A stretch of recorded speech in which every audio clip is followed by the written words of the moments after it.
का रे, डोळ्यात पाणी का? फक्त यासाठी रडतोयस ना की तुला माझ्याकडे अक्कलकोटला येता येत नाहीये. इतर लोक जातात आणि तुला मात्र परिस्थितीनं बांधून ठेवलंय याचं वाईट वाटतंय ना. तू तिथे येऊन त्या गर्दीत मला शोधतोस, पण मी तर तुझ्या घरातल्या त्या कोपऱ्यात तुझ्या देव्हाऱ्यात मांडी घालून बसलोय.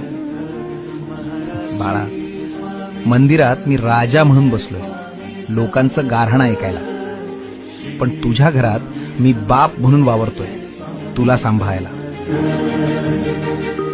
मग राजाच्या दरबारात जाणं महत्वाचं की बापाच्या मांडीवर बसणं महत्वाचं? त्यामुळे अक्कलकोटला येता येत नाही याची खंत करू नकोस.